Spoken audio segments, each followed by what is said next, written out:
మహిళలకి యాక్చువల్‌గా మీరు ఒక నాయకురాలిగా, జాతీయ స్థాయి నాయకురాలిగా ఏం చెప్తారు? నేనొకటే చెప్తానండి. మోటివేషన్ ఇచ్చేంత పెద్ద వ్యక్తులమో కాదో నాకు తెలీదు గానీ, బట్ నేనొకటే చెప్తాను. మహిళలు ఎవరు నాకు కలిసినా కూడా నేను ఒకటే ఏం చెప్తానంటే, ఇది మేము చెయ్యలేము, ఇది మా వల్ల కాదు అనేది మీరు అనుకోవద్దు ఒక్క నిమిషం కూడా. ఓకే. అన్నీ చేయగలుగుతారు. అన్నీ సాధ్యమవుతాయి. Don't let a man decide your limits or your margins for that matter. Okay. ఈ సో కాల్డ్ గ్లాస్ సీలింగ్స్ ఏవైతే ఉన్నాయో బ్రేక్ చేయండి. సైలెంట్ గా అయినా ఫర్ షూర్ ఎప్పుడో ఒకసారి బ్రేక్ అవుతాయి. Don't let somebody type cast your stereo type you. Okay. నువ్వు మహిళ కాబట్టి నువ్వు ఇలాగే ఉండాలి, నువ్వు ఇలాగే మాట్లాడాలి, ఇలాగే చెయ్యాలి, ఇది అవసరం లేదు, ఎవరు మీకు చెప్పక్కర్లా. బట్ సెన్స్ ఆఫ్ ప్రాపర్టీ అనేది ఉండాలి. ప్రాపర్టీ అనేది మనకి మనం డెవలప్ చేసుకోవాలి. ఆ ప్రాపర్టీ ఇది మంచి చెడు అనే విచక్షణ మనకే రావాలి. ఆ మంచి చెడు విచక్షణ నీకు రావాలి అంటే నీకు కావాల్సింది మంచి చదువు, మంచి ఎక్స్పోజరు, మంచి నాలెడ్జ్. ఆ నాలెడ్జ్ అనేది చదువు వల్ల వచ్చేది కొంత అయితే, నువ్వు డెవలప్ చేసుకునేది కొంత ఉంటుంది.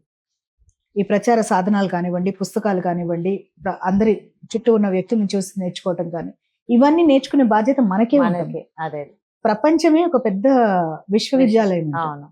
సో మీకు ప్రపంచం అంతా గమనిస్తే, మీకు మీ చుట్టూ ఉన్న ప్రపంచాన్ని గమనిస్తే, that it self will teach you everything and anything. అవును. మనం ఎలా ఉండాలి, ఎలా ఉండకూడదు, అవును, ప్రతిదీ కూడా మనం మన చుట్టూ ఉన్న వ్యక్తులను చూసి నేర్చుకోవచ్చు. సో అందువల్ల మహిళలకి ఇదొకటి చెప్తాను. ఇంకొకటి ప్రాక్టికల్ పాయింట్ ఏంటంటే, మహిళలు నేను చెప్పేది, అందరూ ప్రతి ఒక్కళ్ళు అంతో ఇంతో సంపాదించుకుంటున్నారు. చిన్నదో పెద్ద అందరికీ ఉద్యోగాలు ఉన్నాయి, ఆర్ ప్రొఫెషన్స్ ఉన్నాయి, ఆక్యుపేషన్స్ ఉన్నాయి. మీరు సంపాదించే ప్రతి పైసాని మీరు ఎలా ఖర్చు పెడుతున్నారో, ఎందుకు ఖర్చు పెడుతున్నారో సేవ్ చేసుకోవాలి.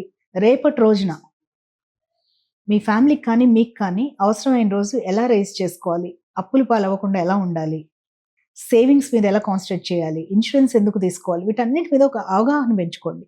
అలాగే లీగల్గా భారతదేశంలో అనేక చేంజెస్ వస్తున్నాయి. ఇవాళ రేపు మహిళలు ఉన్నారు. అసలు ఐపీసీ తీసేసి భారతీయ న్యాయ సంహిత వచ్చిందని కూడా చాలా మందికి తెలియదు.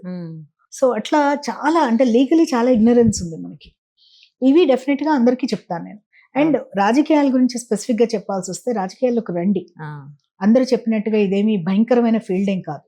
మీ మెంటల్ బ్యాలెన్స్ కోల్పోకుండా, మీరు ప్రశాంతంగా జెలసీలు, ఈ పెట్టి ఇమోషన్స్ కి లోన్ కాకుండా మీ కామ్నెస్ మీరు మెయింటైన్ చేసుకుంటూ మీరు చేయొచ్చు. అండ్ మెన్ కూడా, they are getting use to the new type of women who are coming to politics. Okay. ఈ గతంలో వచ్చిన మహిళల కన్నా ఇప్పుడు వస్తున్న మహిళలు మోర్ అసర్టివ్ ఉన్నారు. And they are more grounded and they know that stuff. అంటే వాళ్ళకి తెలుసు how to take care of themselves. So this is a new era politics లో. ఇంకా 33% రిజర్వేషన్ తీసుకొచ్చారు. సో డెఫినెట్ గా మోర్ అండ్ మోర్ విమెన్ కి అవకాశాలు వస్తాయి ఇంకా ఫ్యూచర్ లో. సో అందరూ కూడా బీ పొలిటికలీ కాన్షియస్. వీలున్న వాళ్ళు పొలిటికల్ గా పార్టిసిపేట్ అవ్వండి అండ్ పొలిటికల్ పార్టీస్ లోకి రండి, కంటెస్ట్ చేయండి ఎలక్షన్స్ లో.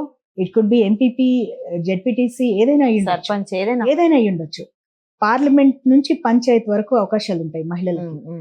మహిళలు డెసిషన్ మేకింగ్ బాడీస్ లో ఉండాలి, ఒపీనియన్ మేకింగ్ బాడీస్ లో ఉండాలి, ఇన్ఫ్లుయెన్స్ చేయగల బాడీస్ లో ఉండాలి. అన్ని చోట్ల మహిళలు ఉంటేనే మహిళల ప్రాబ్లమ్స్ కి సరైన రిప్రజెంటేషన్ ఉంటుంది. మీరంటే అసలు మీరు బయటికి రాకుండా, ఇవాళ కూడా నాకు మీరు డాక్టర్ ఉండి వచ్చారు అంటే నేను ఒక్కోసారి నవ్వుకుంటాను అనమాట. రావాలి, చదువుకున్న వాళ్ళు రావాలి, అంతే కదండి, రావాలి. ఎందుకంటే మనం ఒక ప్రొఫెషన్ లో ఉన్నాము, కంఫర్టబుల్ గా ఏదో మంత్లీ సాలరీస్ వస్తున్నాయి, మనం హ్యాపీగా బ్రతుకుతున్నాం, కంఫర్ట్ లో ఉన్నామని కాదు. మనం పొలిటికల్లీ కాన్షియస్ ఉన్నప్పుడు ఇంకా మనం ఏం చేయగలుగుతాం సొసైటీకి అనుకుని ఆలోచించాలి. ఆలోచించి కొంతమంది బయటకు రావాలి. బయటకు వచ్చినప్పుడు ఎస్, వాళ్ళ పాత్ ఏమీ ఈజీగా ఉండదు. It is not like a రోజా పూలు చల్లి మనల్ని ఎవరు తీసుకెళ్లరు అక్కడ. ఆ పాత్ లో మనమే we have to lay our path. మనం పాత్ లే చేస్తే వెనకాల ఉన్న వాళ్ళకి ఈజీగా ఉంటుంది. That's why people like us come into politics. So I urge every woman to give it a thought. వాళ్ళ రైట్స్ తెలియాలి, వాళ్ళకి సమాజంలో బ్రతకడానికి స్కిల్ సెట్స్ ఏవైతే ఉన్నాయో అవన్నీ నేర్చుకోమని చెప్తాను.